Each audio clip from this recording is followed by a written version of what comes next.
목이 좀 가서 목소리가 별로 안 좋습니다. 양해 좀 해주시면 좋겠습니다. 오랜만에 뵙는 것 같아요. 날씨가 매우 추운데요. 그래도 저처럼 감기 걸리지 마시고 건강하게 신앙생활 잘 하시고 또 추워진 일에 또 열심을 다하셨으면 좋겠습니다. 이제 어느덧 빌립보서도 절반을 지나갔습니다. 오늘 이제 18절까지 하면 다음 시간 이제 30절까지 하고 이제 반절이 지나가죠. 그래서 한 3월달, 4월달 정도 되면은 빌립보서가 마무리될 겁니다. 빌립보서가 끝나면 전 또다시 바울서신을 하나 더 선택해서 바울서신을 계속 강의할 수 있도록 하겠습니다. 여러분들이 누차 말하지만 바울서신을 이해하시려면 사도행전을 깊이 묵상하시기 바랍니다. 사도행전을 잘 모르시면 바울서신은 이해가 되지 않아요. 결단코 이해되지 않아요. 제가 신학 공부하면서 다 실험을 해봤습니다. 그러니까 이 말씀도 보시면서 틈나는 대로 집에 가셔서 또 시간이 나는 대로 사도행전, 특히 사도 바울이 등장하는 13장부터 28장까지 계속 묵상을 하십시오. 그랬을 때 이제 그 빛이 열려지기 시작합니다. 바울의 진가, 바울 서신이 무엇을 나타내는가 확인할 수 있게 된다는 거죠. 그걸 아셨을 때 여러분들은 신앙이 더 성장하게 됩니다. 그리고 내가 왜 성경을 봐야 되는가, 내가 왜 성경 가운데 교제해야 되는가, 그 이유를 알게 되고 그 이유를 알게 되면 자기 스스로 새벽 기도에 나오게 됩니다. 그리고 자기 스스로가 성경을 그냥 보게 됩니다. 억지로 이렇게 자기가 의지를 가지고 그렇게 안 해도 성령께서 인도해 주시기 때문에 자연히 볼 수밖에 없어요. 저 같은 경우에도 동일한 현상을 겪었습니다. 그리고 개중에는 사회생활에 젖어서 좀 안 좋은 그런 것들도 하기 마련이죠. 근데 그런 것들도 억지로 할 필요가 없어요. 믿음 가운데, 말씀 가운데, 기도 가운데 성령께서 임하시게 되면 자연스럽게 그런 거 없어지게 된다는 거예요. 자기의 의지를 가지고 그걸 끊고 절제하면 한계점이 나옵니다. 저도 동일한 경험을 다 겪었습니다. 그렇기 때문에 절대 내 의지로 신앙생활을 하려고 하지 마십시오. 부족하면 부족한 대로 성령 하나님을 의지하시고 그 가운데 성경 말씀을 계속 묵상하십시오. 그리고 교회에서 이렇게 주최하고 교회에서 진행하는 기도회라든지 그런 거에 민감하셔야 됩니다. 왜냐하면 저도 경험하지 않았습니까? 제가 성령 체험을 어디에서 했습니까? 사람마다 다르겠지만 저도 부흥회에서 했습니다. 처음 태어나서 처음으로 부흥회 가지 않았습니까? 근데 그 부흥에서 하나님께서 역사하셨습니다. 그래서 제가 변하게 된 거예요.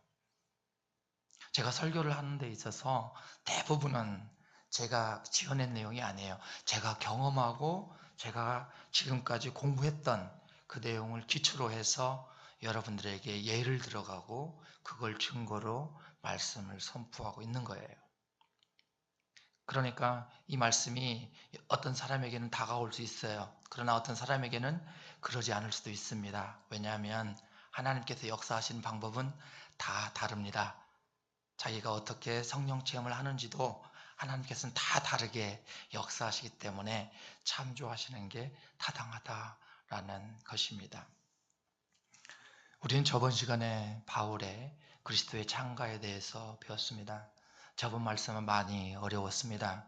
제가 수준을 상당히 높여서 말씀을 준비했습니다. 거의 40세 이상, 최소한 50대 정도 되어야만 그 말씀을 이해할 정도로 높이 잡아서 말씀을 한번 준비했었습니다. 그래서 앞에서 보니까 어르신들은 고개를 끄덕끄덕 하시더라고요. 그런데 청년들은 또 20대 중반, 30대 초반 청년들은 저게 뭔 소리지? 잘 이해하지 못하시는 분들도 더 개중에 계시는 걸 느꼈습니다. 그런데 성경 말씀은 꼭 이렇게 어렵고 쉽게 전달된다라고 한 건 다가 아닌 것 같아요.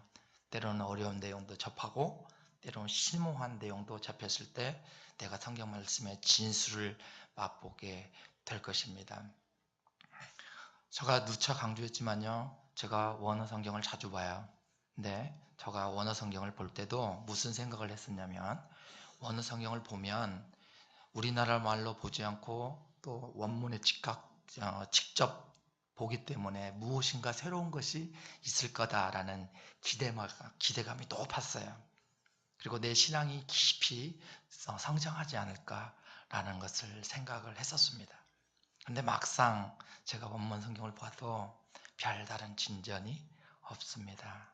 그때 깨달은 것이 뭐냐면, 신앙생활은 내가 하는 것이 아니라 하나님께서 역사하시는 거구나.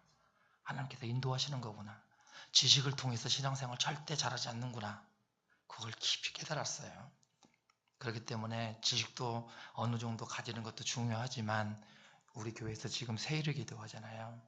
아침에 새벽기도 힘드시면 저녁에 하시는 세일 기도에 동참하셔서 많은 은혜를 누리셨으면 좋겠어요. 제가 11일 동안 이제 14일 끝났잖아요. 저도 매일 뒤에서 있으면서 우리 청년들 얼굴을 다 봐요. 그러면 동참하셨던 한 번도 결석 안 하신 분들은요, 얼굴이 바뀌어 가고 있어요. 자신은 몰라요. 그런데 상대방은 그걸 느낄 수 있다라는 거예요. 왜 그럴까요? 하나님께서 함께 하시니까 그러는 거예요. 성령께서 그분과 함께 하시니까 성령의 충만함을 느끼게 된다라는 거예요. 의구심이 들면 아직 일주일 남았잖아요. 한번 시험 한번 해보세요. 제가 우리 이 기도에 여러분들 끌어들이려고 하는 게 아니에요. 정말 한번 시도 한번 해보십시오. 틀려집니다. 그리고 다음 주부터는 또 얼리버드 새벽 기도회를 작정을 계획하고 있어요. 정말 힘드시면 일주일에 한 번 아니면 한 반에 한 번이라도 참석을 해보십시오. 그러면 신앙이 자랄 수 있습니다. 바울은 예수님의 겸손과 순종의 삶을 감동적으로 말했습니다. 그 본문이 바로 빌립보서 2장 6절부터 11절이에요. 그리스도의 창가다라고 학자들은 애칭을 합니다. 이 부분은 시입니다. 노래로 불려지고 있는 그 성경 구절입니다. 여러분들 겸손을 많이 배우고 싶지 않습니까? 겸손한 삶, 그걸 살고 싶지 않습니까? 그 본 모습을 어디에서 찾아야 되냐? 바로 예수님께서 우리는 찾아야 합니다.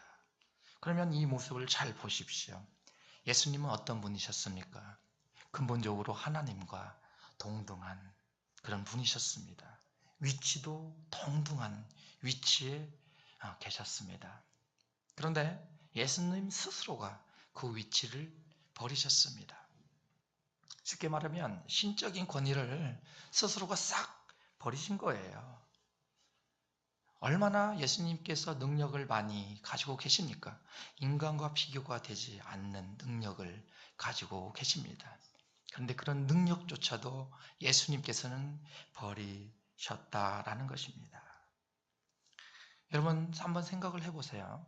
신학교에 가면 많은 전도사님들이 신학 공부를 하러 오십니다. 그러면 거의 한 40%는 사회생활을 하다가 잘 안 돼서 사회에서 실패도 하고 또 하는 일이 잘 안 되니까 기도하다가 신학교에 오시는 경우가 많이 있습니다. 그런데 한 60%는요, 자기가 하는 일을 잘 되고 있어요. 그런데 그걸 포기하고 신학교에 오시는 분이 그분들이에요. 그러면 여러분들이 생각하실 때 어떤 분이 더 어려운 결정을 하셨겠습니까? 다 틀리겠죠. 왜? 지금 현재 위치와 내 위치와 그것을 생각할 수밖에 없습니다. 내가 현재 어려운 위치에 놓여 있다라고 한다면 전자의 사람이 힘들다. 왜? 내가 느끼고 있으니까. 그러나 내가 지금 참 안정되고 충만한 생활을 하고 있다라고 한다면 아마 후자가 버리는 것이 참 어렵다라고 생각을 할 것입니다. 그러나 많은 사람들은 공감을 합니다. 정말 잘 나가고 있는 사람이 그것을 포기하고 내려놓았다고 표현을 하죠. 그리고 신학의 길로 간다. 그것은 상당히 어렵습니다. 지금 예수님은 이러한 마음을 가지신 겁니다. 그리고 신적인 권위를 완전히 포기하셨습니다. 그리고 이 예수님께서 어떠한 모습을 취했습니까? 바로 인간의 모습을 취하셨습니다. 낮은 자리로 내려가셨죠. 인간이 질 필요가 전혀 없어요. 그러나 하나님께서 작정하신 그 계획을 따라 그 약속, 언약을 성취하시기 위해서 인간의 모습으로 이 땅에 내려오신 것입니다. 어느 정도로 낮아지셨냐? 성경에서는 표현합니다. 십자가에서 죽임을 당하실 정도까지 가장 비참한 그런 위치에까지 내려가셨다라는 겁니다. 여러분들이 잘 아는 요나서 1장을 보십시오. 요나가 등장하지 않습니까? 하나님께서 요나를 사용해서 니느웨에 하나님의 복음을 전하려고 합니다. 그런데 요나는 어떻게 합니까? 다시스로 가기 위해서 도망을 가기 시작합니다. 처음으로 간 곳이 바로 욥바로 내려갔습니다. 그리고 나서 요나는 또다시 도망을 칩니다. 다시스로 가기 위해서 이번에는 무엇을 탑니까? 배를 탑니다. 배를 타고 항해를 합니다. 갑자기 풍파가 일어나죠. 바람이 붑니다. 이제 배가 쪼개질 정도까지 위험한 상태로 놓여져 있습니다. 옛날에는 동력이 없습니다. 옛날에는 닷으로만 가고 있었죠. 노를 저어서 갈 수밖에 없어요. 물건이 많이 실려져 있으면 배가 침몰되기 쉽습니다. 그렇기 때문에 물품을 다 던지기 시작합니다. 그러나 요나는 배에서 잠을 자고 있었습니다. 선주들과 많은 사람들이 요나를 깨웁니다. 그리고 그들은 그들의 신들에게 빌었습니다. 이 바람, 풍파를 멈추게 해주십시오. 그러나 그런 현상 나오지 않았습니다. 결국은 하나님을 믿는 요나를 앞에 세웁니다. 그리고 요나를 통해서 이것을 멈춰줄 것을 요구합니다. 그러나 그것도 안 됩니다. 다시 제비를 뽑습니다. 누군가 한 명을 바다에 던지게 되면 바람이 멈추겠거니. 그렇습니다. 누가 뽑혔냐? 요나가 뽑힙니다. 던져지지 않습니까? 그리고 요나가 간 곳이 어디예요? 인간이 상상할 수 없는 그 자리로 들어갔어요. 여러분, 요나가 내려가신 것을 보십시다. 요나는 어디로 내려갔어요? 욥바로 내려갔어요. 요나는 어디로 내려갔어요? 배 밑바닥으로 내려갔어요. 요나는 또 어디로 내려갔어요? 고래 속 바다 밑까지 내려갔습니다. 여러분, 이게 하나님의 방법입니다. 예수님께서 십자가상에서 죽으심을 당하고 하나님께서 가만히 내버려 두셨습니까? 하나님께서 역전을 허용하십니다. 인간이 상상하지 못할 정도의 역전을 보여주신다라는 거예요. 여러분들이 생각하고 있는, 여러분들이 신앙생활을 하면서 느끼셔야 하는 바로 부분이 이 부분이에요. 우리가 정말 비참한 곳 내려가는 그곳까지 내려갔을 때 하나님은 우리를 지켜주신다라는 거예요. 그리고 역전을 허락하신다라는 겁니다. 요나도 보세요. 가장 밑바닥까지 내려갔잖아요. 그러나 하나님께서 그를 사용하시기 위해서 어느 땅으로 던져버리십니까? 니느웨 땅으로 던져버리십니다. 왜? 요나를 통해서 하나님께서 하시고자 하는 일들이 있기 때문입니다. 여러분들 스스로 생각해보면 여러분들 스스로도 하나님께서 각자 맡겨주신 소명이 다 있어요. 다 다릅니다. 어떤 자매님은 피아노를 치고 있죠. 어떤 자매님은 또 섬김을 하고 있어요. 어떤 자매님은 날마다 전도를 하고 있어요. 봉사활동을 하고 있어요. 그렇게 하나님께서 다양한 방법으로 그들에게 은사를 주시지 않았습니까? 그리고 그들을 통해서 가장 생각하지도 않는 밑바닥으로 내려보내기 시작합니다. 나만 겪는 일들이 아닙니다. 모든 신앙인이라면 이 내려감을 다 겪을 수밖에 없습니다. 그래서 좌절하지 말아라는 겁니다. 예수님께서도 그 고난을 이겨나니까 하나님께서 건져주시는 거예요. 어느 정도까지 건져주십니까? 보십시오. 모든 이름 위에 뛰어난 이름을 주시는 겁니다. 인간이 상상할 수 없는 그 위치까지 예수 그리스도를 역전시키며 올려 보내주십니다. 거기서 끝나지 않습니다. 하늘에 있는 것들, 땅에 있는 것들, 땅 속에 있는 모든 세상 만물이 예수님을 향해서 꿇어 엎드려 절을 하게 됩니다. 여러분, 이것이 그리스도인의 특징입니다. 하나님의 방법입니다.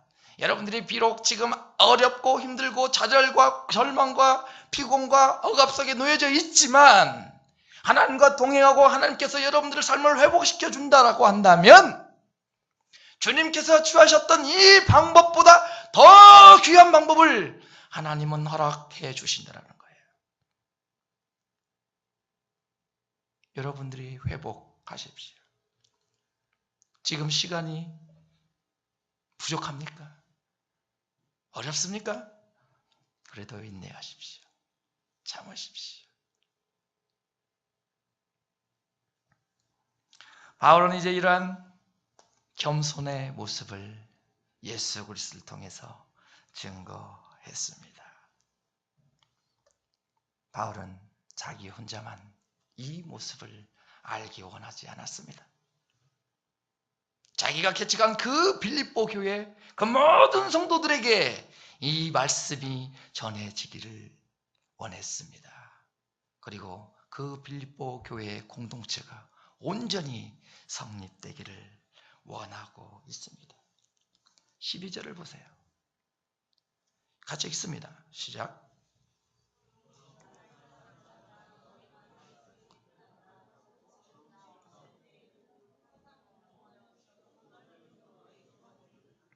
그렇습니다. 여기 보십시오. 너희가 나 있을 때뿐 아니라 내가 없을 때조차도 두 가지로 표현하죠. 복종하라라고 되어 있습니다. 이 복종하다는 것은 잘못된 표현이에요. 순종하다가 타당합니다. 복종과 순종은 다르죠. 복종은 어떤 거냐면 지시한 것에 대해서 따라가기만 하면 복종이에요. 그러나 순종은 다르죠. 자기의 생각이 들어가는 거예요. 하나님께서 나에게 주신 메시지가 무엇인지 분별하는 거예요. 그리고 그 가운데 실행하는 것이 순종이라는 겁니다. 빌립보 교인들이 무조건 복종하기를 원하지 않았다는 거예요. 빌립보 교인들이 하나님과의 친밀한 교제 가운데 성장하고 하나님께서 그들에게 들려주시는 메시지가 무엇인지 분별해서 공동체 생활이 이루어지기를 원하였다라는 겁니다. 그런데 그걸 어떻게 해야 되냐? 두렵고 떨리는 마음으로 해라 라고 되어 있습니다. 이 두렵다 떨림이라는 단어는 한 단어로 표현하면 어근이 경건이다 라는 단어와 동일합니다. 그러니까 결국 기독교에서 강조하는 두렵고 떨리는 신앙은 무엇이냐 하면 바로 경건의 신앙이라는 겁니다. 여러분이 참으로 경건한 신앙을 알게 된다고 한다면 하나님을 무서워할 줄 알게 된다는 거예요. 하나님을 두려워할 줄 알게 된다는 겁니다. 요나의 모습과 동일하지 않습니까? 그렇기 때문에 그러한 경건한 삶을 이루어가기 때문에 내가 나쁜 짓을 할 수 없는 거예요.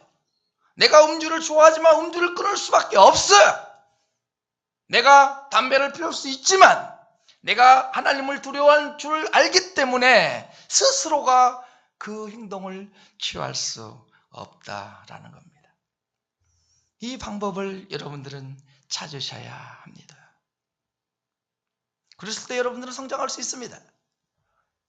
그럴 때 여러분들은 이제 하나님과 친밀한 교제 가운데 두렵고 떨리는 마음으로 주일날 예배에 나오고 기도회에 나올 수 있다라는 겁니다.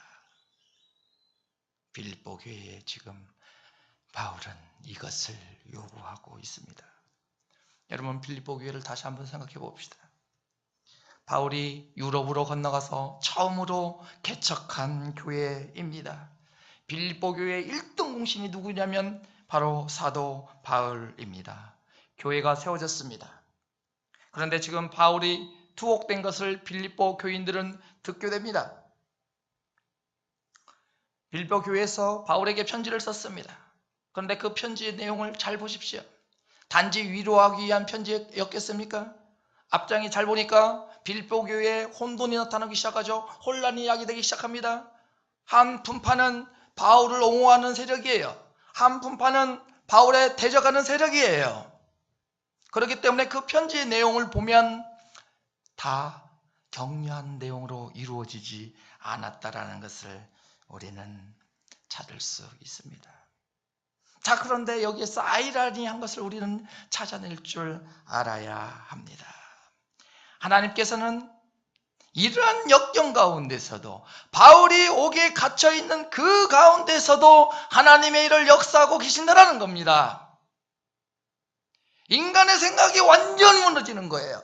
인간의 생각이 할 때는 바울이 충성스럽고 봉사를 할 때만 예수 그리스도의 복음이 전하되고 하나님의 말씀이 전파되는 걸로 알고 있어요. 그러나 하나님의 방법은 완전히 다르죠. 충성스러울 때도 복음을 전하지만 움직이지 못하는 그때에도 하나님께서는 일을 하고 계신다라는 겁니다. 여러분, 이 모습을 바라보면 우리가 무엇을 찾을 수 있습니까? 교회의 주인은 바로 하나님이시다라는 겁니다. 인간이 아니에요. 비록 빌립보 교회를 사도 바울이 세웠지만 바울은 스스로 고백을 합니다.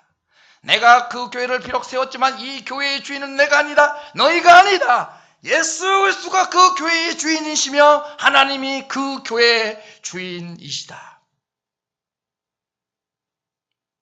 얼마나 엄중한 경고입니까? 무섭지 않습니까? 여러분, 우리나라의 부흥의 시대를 살펴봅시다. 우리나라 교회가 얼마나 수적으로 성장했습니까? 얼마나 많은 목회자들이 배출되었습니까? 이름만 들어도 여러분들이 알 수 있는 목회자들이 수없이 많이 나왔습니다. 세상적으로 말하보면 영웅이 등장했다 해도 과언이 아닙니다. 하나님께서는 한국 땅에 매일매일 축복하셨습니다. 수많은 성도들이 교회에 나오기 시작합니다. 수많은 성도들이 예수 그리스도를 바라보며 하나님을 섬기기 시작했습니다. 그런데 현재 우리가 처해져 있는 이 상황은 무엇입니까? 축복이 이루어진 그 뒷면에 현재 우리는 그 일들을 뒷감당해야 될 이 위치에 놓여져 있습니다. 이것이 현재 상황입니다. 그런데 이러한 상황을 우리가 노력한다라고 극복되겠습니까? 내가 열심히 한다라고 이 상황이 극복되겠습니까? 여러분들 어떻게 생각하십니까? 우리는 알 수 없습니다. 인간의 힘으로는 이것을 판단할 수도 없습니다. 그것은 추측일 뿐이에요. 왜냐? 교회의 주인은 하나님이십니다. 예수님이십니다. 역사하시는 것도 예수님이시라는 거예요. 하나님이시라는 거예요. 교회의 성장도 하나님께서 하시고, 교회의 축소도 하나님께서 하시고, 교회의 부흥도 하나님께서 하시고, 교회의 퇴락도 쇠퇴도 하나님께서 하신다라는 겁니다. 우리 교회도 예일 수 없습니다. 우리 교회도 성장할 때가 있었습니다. 우리 교회도 쇠퇴할 때가 있었습니다. 현재 진행 중입니다. 그러나 언제까지입니까? 우리가 판단할 수 있습니까? 조금 더 축소시키면 우리 공동체를 생각합시다. 우리 기도원 공동체 진행 중이지 않습니까? ING죠. 언제까지입니까? 우리는 알 수 없어요. 하나님께서 만져주실 때, 하나님께서 역사하실 때 회복이 가능합니다. 제가 우리 교회에 와서 이제 3달이 다 되어 가는데요. 매주 우리 청년들과 밥을 먹습니다. 왜? 내 생각이었습니다. 이렇게 하면 어느 정도 인간관계가 형성이 되니까 되겠지. 아닙니다. 그건 제 생각입니다. 이루어질 수 없습니다. 하나님께서 해주시지 않으면 회복은 안 됩니다. 그 절대 주권자가 바로 예수님이십니다. 몇 해 전에 제가 터키를 갔어요. 한 4년 전에 갔습니다. 여러분들 터키 하면 생각나는 게 많이 있으시죠? 가보신 분도 계실 겁니다. 터키는 지금 이슬람 문화권에 있지 않습니까? 제가 깜짝 놀란 것 중에 하나는 이스탄불에 가니까 밤이 되었는데 십자가 하나가 없어요. 아예 없어요. 그 큰 도시에 서울의 이 상황과 완전히 틀려요. 전부 다 뭐밖에 없습니까? 초승달 모양의 이슬람 사원의 모양밖에 없어요. 저는 그 모습을 보고 충격을 먹었습니다. 성경에 등장하는 터키가 어떤 지역이에요? 요한계시록에 7교회가 있는 지역 아닙니까? 여러분들이 잘 아시는 갑바도기아가 있는 그 곳이 역사의 현장에 숨기신 곳이 터키 아닙니까? 그런데 그 역사의 현장 속에 남는 것은 폐허밖에 없어요. 아무도 그곳에 살지 않아요. 건물은 무너질 대로 다 무너져 버렸습니다. 그 누가 관리조차 하지 않습니다. 테두리만 지어져 있습니다. 이것이 현실입니다. 그런데요, 제가 거기에 가니까 은혜를 받아요. 아, 이곳에서 역사가 이루어지는구나. 가장 은혜를 받은 것 중에 하나가 갑바도기아예요. 지하 8층, 15층까지 내려갑니다. 그곳에서 처절한 투쟁 신앙생활을 지켜냈던 역사의 장소죠. 보세요. 하나님의 방법이에요. 인간적인 눈과 세상적인 눈으로 바라봤을 때는 아무것도 없죠. 그런데 수많은 사람들이 터키를 방문했을 때 그 모습을 보고 하나님께서 뭘 주십니까? 은혜를 주십니다. 얼마나 큰 하나님의 방법입니까? 이런 역사 가운데 기독교는 흘러갑니다. 이런 역사 가운데 기독교는 성장합니다. 쇠퇴할 수도 있습니다. 무너질 수도 있습니다. 그러나 그 가운데에서도 하나님은 역사합니다. 저는 이 모습을 바라볼 때 우리 교회가 부흥이 되었으면 좋겠다라는 생각을 합니다.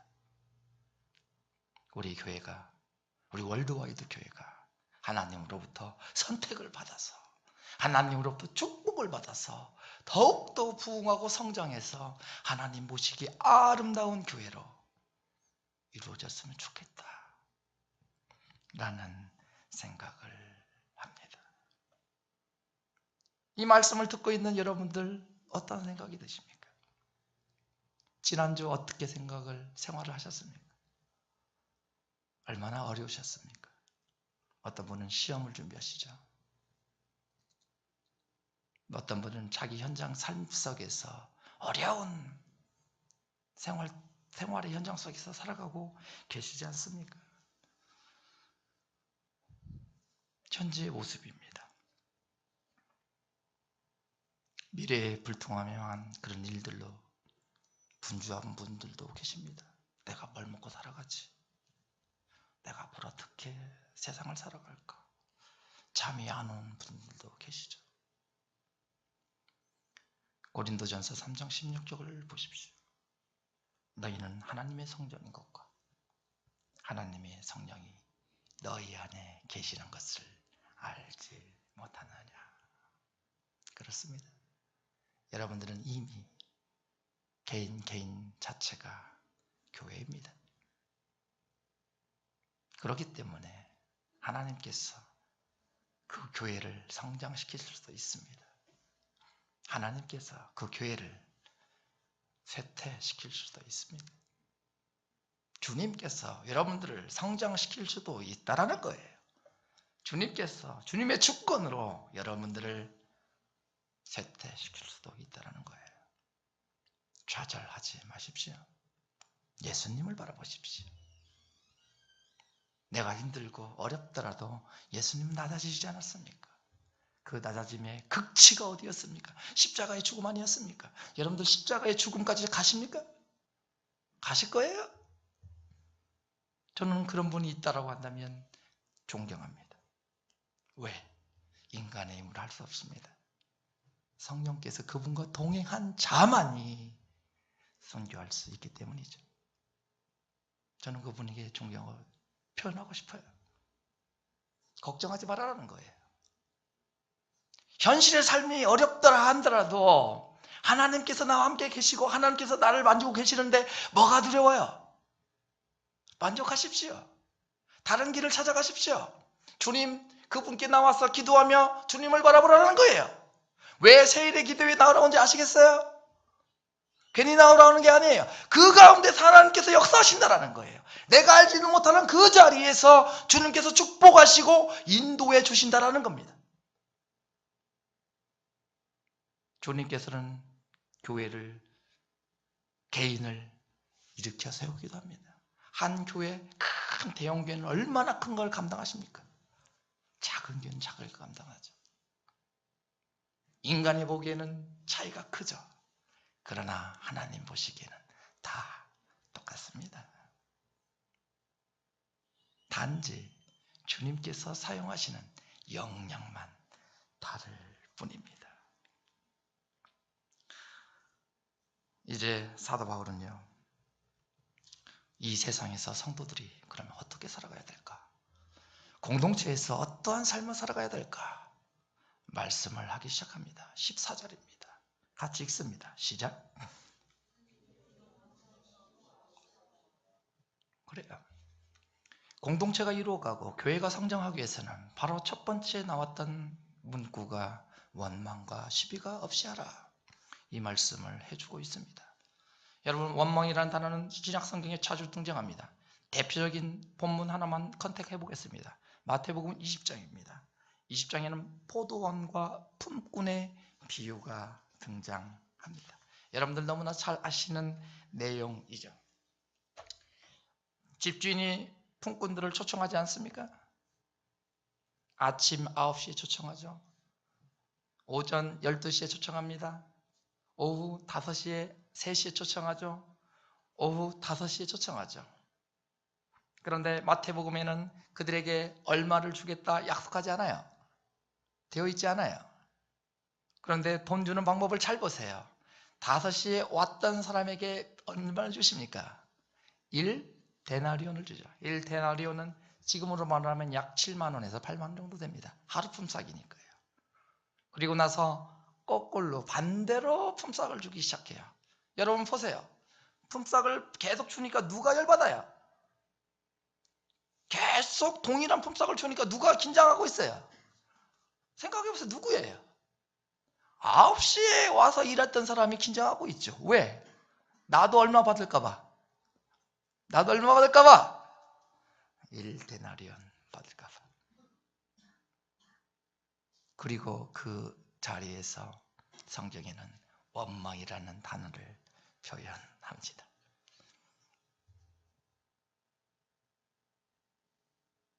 그렇습니다. 원망이라는 것은 다른 것이 아니에요. 이기적인 생각으로 불평을 털어놓는 거예요. 그것이 원망입니다. 별것 아니죠. 그런데 편견 가지기 시작하죠. 원망이라는 겁니다. 이 시비라는 단어는 다이얼로그예요. 대화 가운데서 시비가 형성이 됩니다.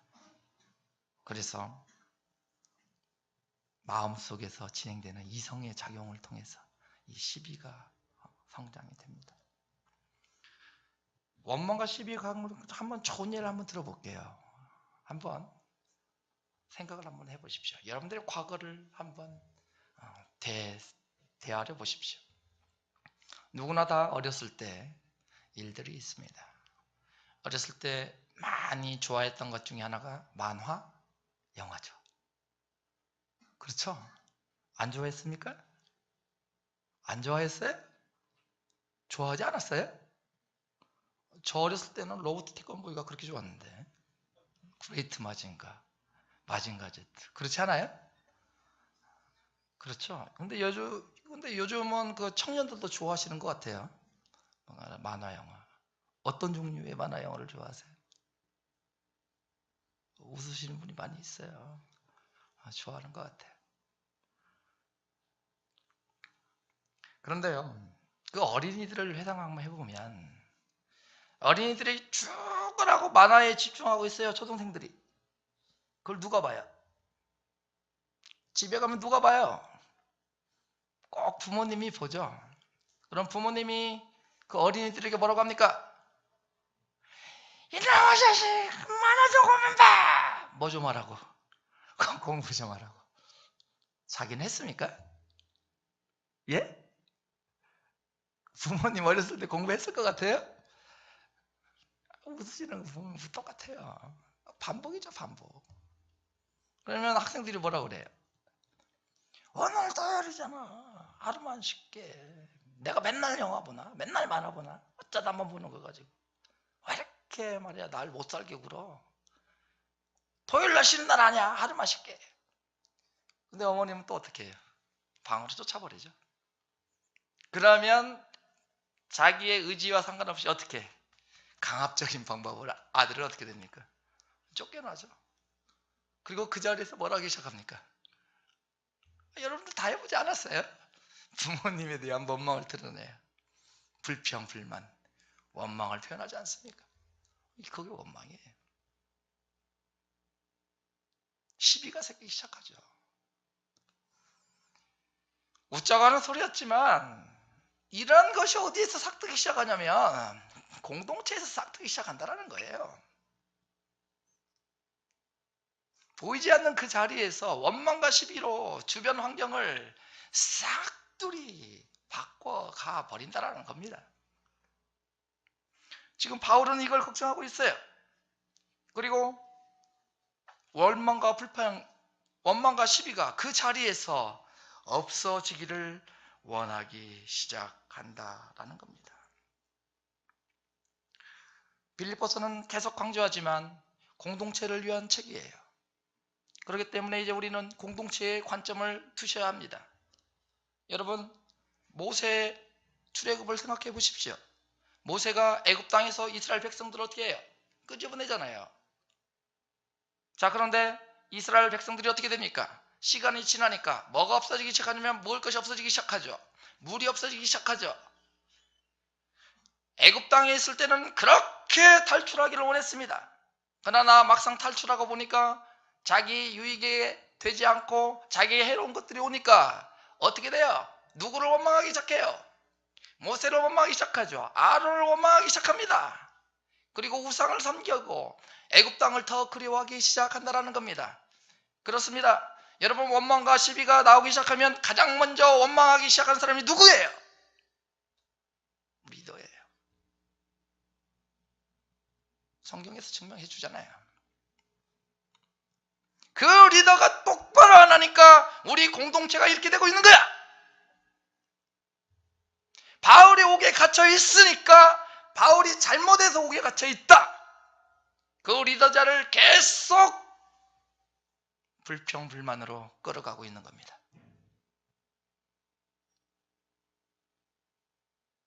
그렇기 때문에 어느 곳에 있든지 간에 원망과 시비는 그 공동체에 있으면 안 된다 라는 것을 바울은 강조하고 있습니다.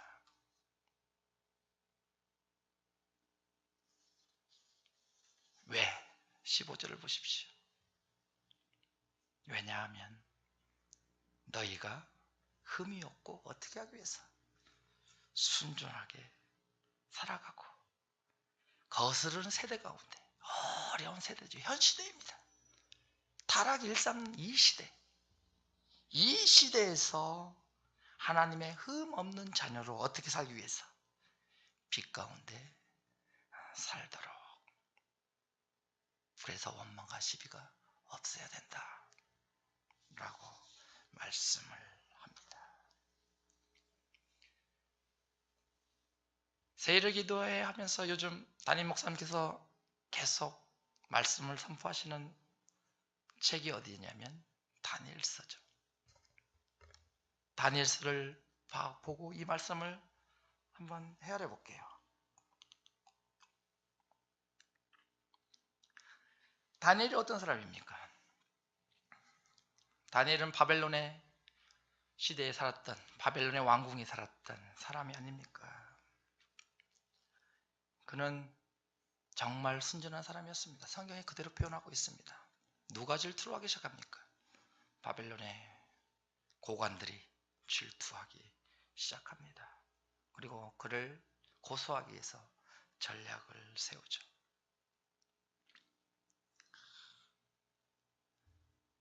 사실 다니엘이 잘못한 거 없잖아요. 고소당할 만한 그런 것들을 당한 적이 전혀 없어요. 그러나요, 다니엘은 그런 어려운 고난과 역경 속에서도 자신의 신앙생활을 굴피지 않습니다. 여러분들이 너무나 잘 아시는 것과 같이 습관을 따라 뭘 하십니까? 3번 기도를 하기 시작하지 않습니까?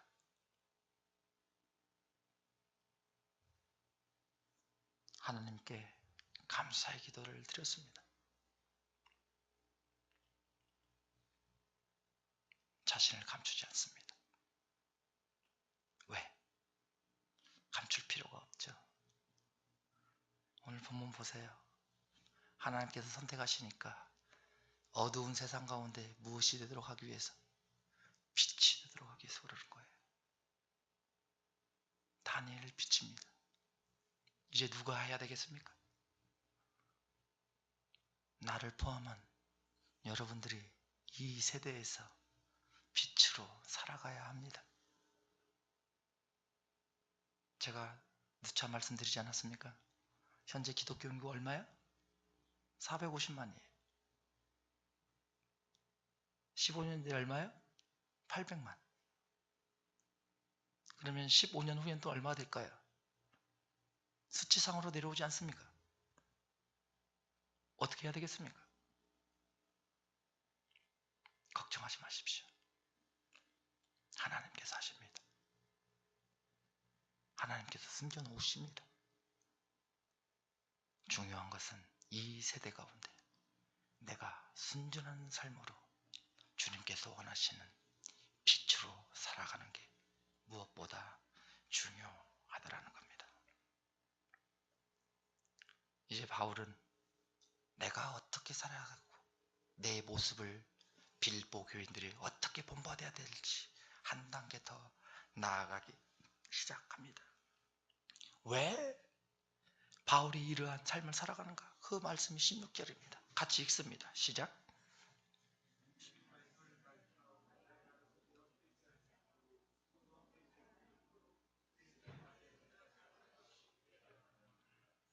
그렇습니다. 바울이 하려고 하는 것은 딱 하나예요. 뭘 밝혀내는 거예요? 생명의 말씀을 밝혀내는 거예요. 그것이 곧 무엇입니까? 복음의 증거다라는 겁니다. 여러분 사도행전 20장을 보세요. 사도행전 20장은 바울이 3차 전도 여행을 하는 과정 중에 있어요. 그리고 밀레도에서 에베소에 있는 장로들에게 데려오라고 합니다. 그리고 에베소에 있는 그 장로들에게 바울이 하는 말이에요. 다 찾아봅니다. 신약성경 223페이지입니다. 사도행전 20장 22절부터 24절입니다.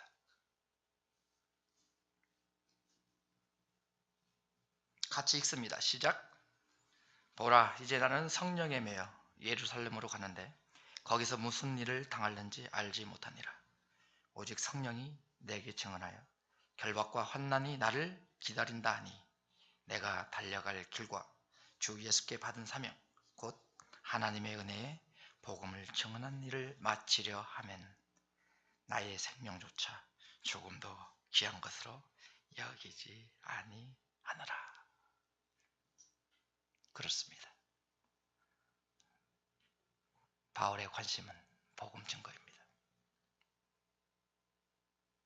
바울의 삶은 오직 생명의 복음을 증거하는 것밖에 없었습니다. 이 말씀과 오늘 17절 말씀을 잘 보세요. 만일 너희의 믿음이 재물과 섬김 위에 내가 나를 전제로 드릴지라도 나는 기뻐하고 너희 무리와 기뻐하리라. 사도행전 20장에는 뭐라고 표현되어 있습니까? 주 예수께 받은 사명, 하나님의 은혜의 복음을 증언하는 일을 마치려 하면은 나의 생명조차 조금 더 귀한 것으로 여기지 아니하겠노라. 반복되는 말씀이죠.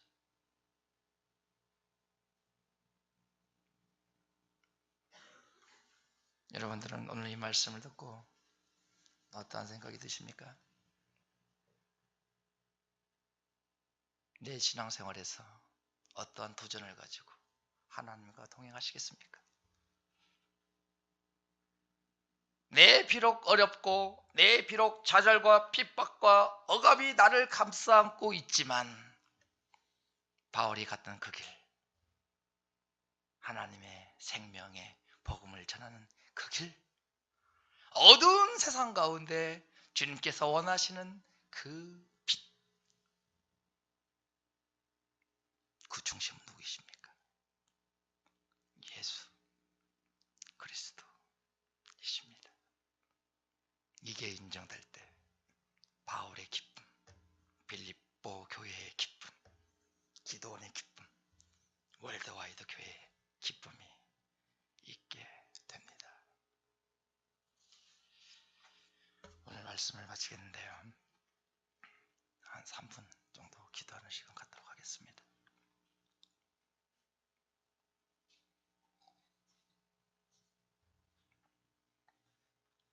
바울은요, 자신의 전생애를 복음을 증거하는 일에 투자했습니다. 빌립보 교회를 향한 헌신적인 삶. 비록 내 목숨을 드리지만 하나님께서 기뻐하시니 나는 기뻐하리라. 어두운 현실 가운데 주님께서 원하시는 그 길을 나는 가겠노라. 좌절과 핍박과 억압이 나를 누를지라도 주님께서 동행하셔 주시니